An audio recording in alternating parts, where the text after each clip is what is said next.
Bismillahirrahmanirrahim. Assalamualaikum warahmatullahi wabarakatuh.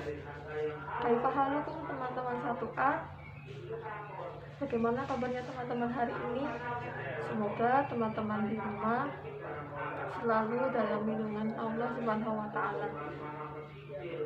Baik, sebelum halaqah dimulai, seperti biasa Ustazah mengingatkan untuk teman-teman selalu memperhatikan adab-adab majelis ilmu.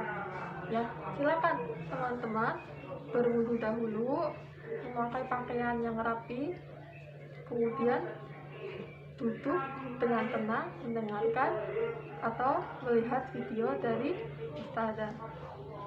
Ista'iddu labbaik. Baik. Bismillahirrahmanirrahim. Alhamdulillahirabbil alamin. Wassalatu wassalamu ala nabiyyina Muhammadin wa ala alihi wa sahbihi ajma'in. Rabbi zidni ilman warzuqni fahma. Rabbi shrah li sadri wa yassir li amri wahlul 'uqdatam min lisani yafqahu qawli.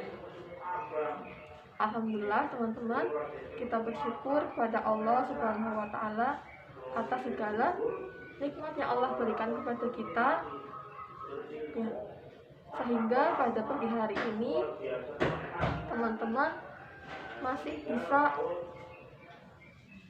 diberikan kesempatan oleh Allah untuk belajar ilmu-ilmunya Allah. Itu adalah nikmat yang sangat besar, dan mungkin nikmat yang kadang kita tidak sadari, ya. Di antaranya adalah nikmat iman dan Islam. Nikmat iman dan Islam itu adalah nikmat yang besar, nikmat sehat, ya. Kita juga diberikan oleh Allah nikmat yang sehat, nikmat sehat. Mungkin di luar sana banyak dari saudara-saudara kita yang sakit, ya. Kita yang diberikan nikmat oleh Allah harusnya bisa banyak-banyak bersyukur. Teman-teman, semoga dengan nikmat yang Allah berikan kepada kita bisa menambah rasa syukur kita kepada Allah Subhanahu wa ta'ala. Kemudian shalawat serta salam semoga senantiasa tercurahkan kepada baginda Nabi Muhammad sallallahu alaihi wasallam. Allahumma sholli alaihi. Semoga kita kelak bisa bertemu beliau di hari kiamat kelak. Amin. Kemudian sebelum kita mulai, alangkah baiknya kita buka dengan membaca ta'awudz dan basmalah bersama-sama. A'udzu billahi minasyaitonir rajim. Bismillahirrahmanirrahim. Teman-teman sudah siap belajar? Sudah siap? Insya Allah siap. Baik, pada pagi hari ini Ustazah Ismi akan membersamai teman-teman belajar tentang pembukaan tema waktunya. Jadi nanti teman-teman akan mempelajari materi-materi di tema waktu, ya, tentang malam, tentang siang, tentang sore, tentang malam, tentang pagi, ya. Tapi sebelum masuk ke materi akan ada pembukaan tema. Nah, hari ini insya Allah Ustazah akan menjelaskan tentang pembagian waktu-waktu yang sudah Allah tentukan beserta aktivitasnya dan dengan teladan yang sudah dicontohkan oleh Rasulullah Shallallahu Alaihi Wasallam. Jadi hari ini kita akan belajar tentang waktu. Apa sih itu waktu, ya? Teman-teman, kalau Ustazah bilang waktu, apa yang teman-teman pikirkan? Mungkin ada yang mengatakan waktu pagi, atau waktu siang, atau waktu duha, waktu malam ya. Jadi waktu itu ya, waktu Allah menciptakan siang dan malam itu sebagai tanda-tanda kekuasaannya Allah. Allah menciptakan siang dengan terang benderang supaya kita makhluknya bisa mencari karunia Allah, bisa mencari penghidupan di siang hari. Bahkan teman-teman ketika siang hari bisa belajar, orang tuanya teman-teman bisa bekerja karena terang benderang yang tidak gelap. Maka Allah jadikan siang itu sebagai tempat kita untuk beraktivitas seperti itu. Kemudian Allah juga menciptakan malam. Setelah ada siang, ada malam. Allah ciptakan keseimbangan, ada siang, ada malam. Lalu untuk apa malam itu? Ya, Allah menciptakan malam itu berbeda dengan siang. Kalau siang mungkin terang benderang, ya, ada cahaya matahari langsung.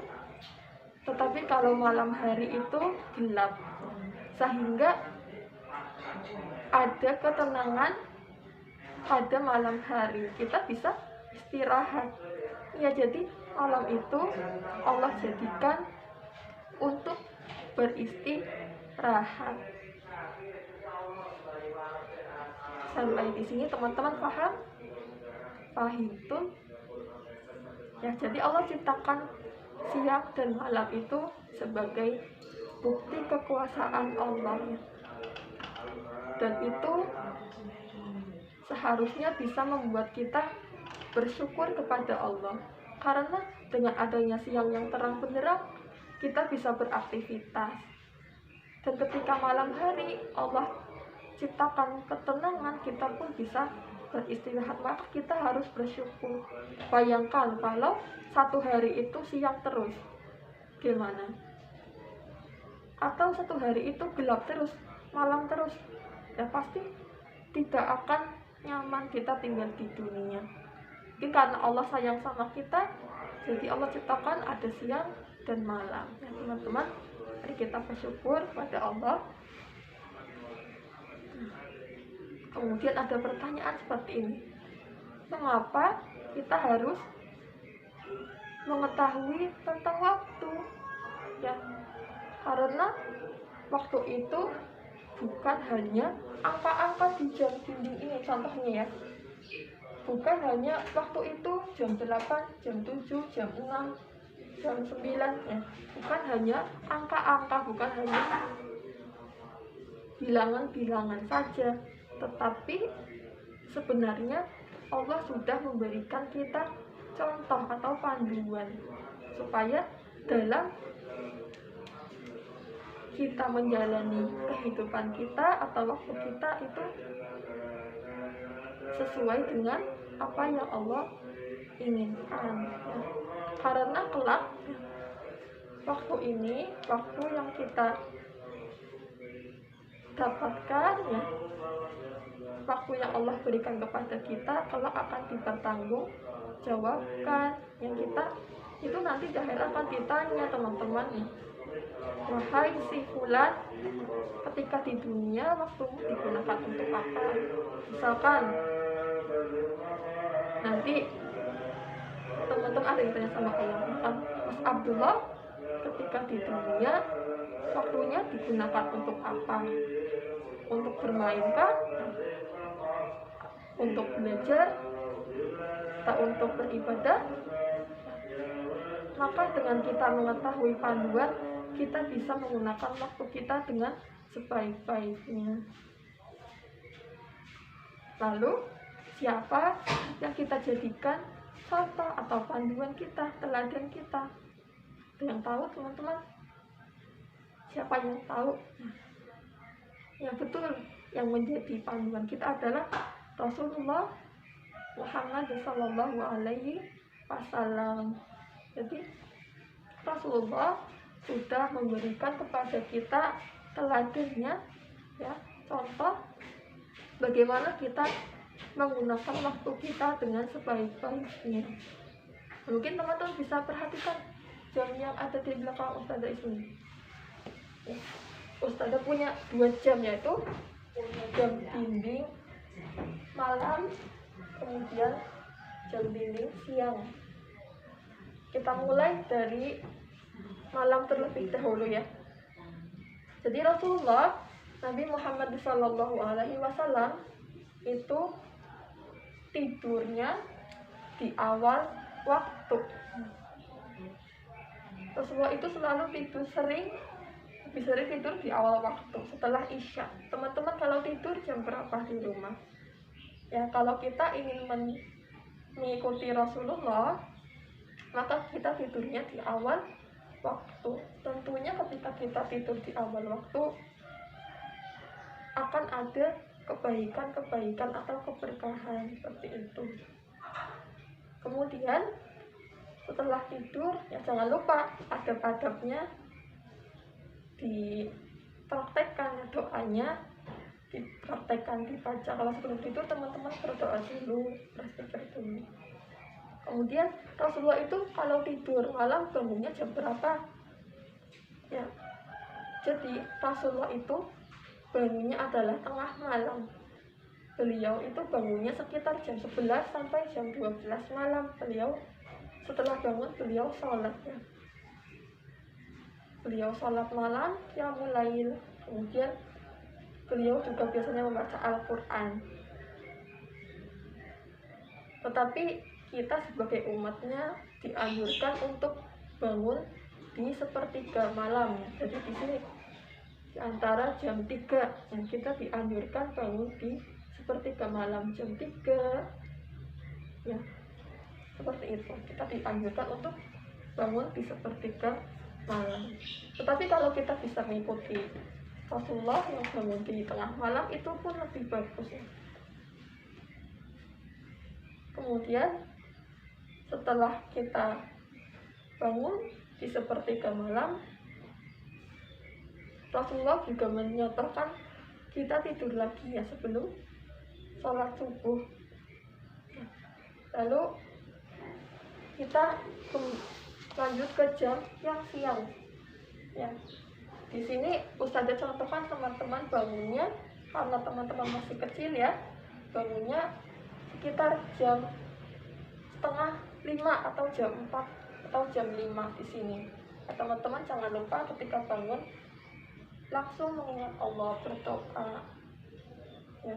Alhamdulillahilladzi ahyana ba'dama amatana wa ilaihin nusyur. Kita bangun di pagi hari.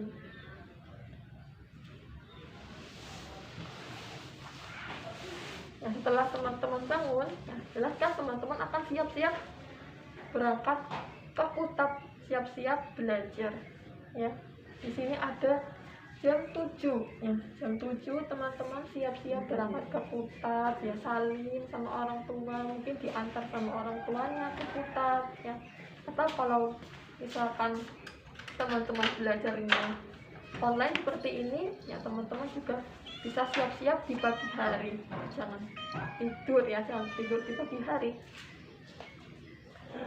Rasulullah menggunakan waktu duhanya, waktu pagi harinya biasanya untuk majelis ilmu ya. Ini ada anak-anak sedang belajar ya. Kita pun meniru Rasulullah, di Kutab kita belajarnya pagi hari. Kemudian sesuai dengan apa yang sudah Allah aturkan ya, bahwa siang hari adalah waktunya untuk beraktivitas, waktunya untuk mencari penghidupan. Maka biasanya orang-orang dewasa ini ya, dia ada gambar seorang bapak-bapak atau laki-laki yang bekerja ya. Jadi siang hari juga bisa kita manfaatkan untuk bekerja. Mungkin ayah bundanya teman-teman kalau siang hari ada yang berangkat bekerja, ada yang berdagang, ada yang ke kantor atau ke sekolah ya. Itu sudah sesuai dengan yang sudah Rasulullah ajarkan kepada kita, bahwa siang hari itu untuk mencari penghidupan. Kemudian ada sunnah dari Rasulullah ketika sebelum duhur, yaitu Qailullah. Qailullah itu apa? Qailullah itu tidur siang. Jadi Rasulullah juga mengajarkan kepada kita untuk tidur siang. Teman-teman suka tidak tidur siang? Kadang-kadang kan ada nih yang nggak mau tidur siang. Ternyata tidur siang itu dikatakan sama Rasulullah mengajarkan kepada kita untuk qailullah. Karena kalau kita tidur siang itu akan menambah kekuatan fisik kita ketika kita bangun di malam hari. Rasulullah itu tidur siang karena malamnya akan benar-benar beribadah kepada Allah ya. Rasulullah tidurnya awal waktu, bangunnya pun di awal waktu, karena beliau akan bermunajat, bertakarub kepada Allah. Ketika malam hari Rasulullah memperbanyak salat malam, memperbanyak membaca Al-Quran. Makanya kalau siang tidur dulu biar waktu malam itu tidak ngantuk seperti itu. Masya Allah, ternyata ada rahasianya ya.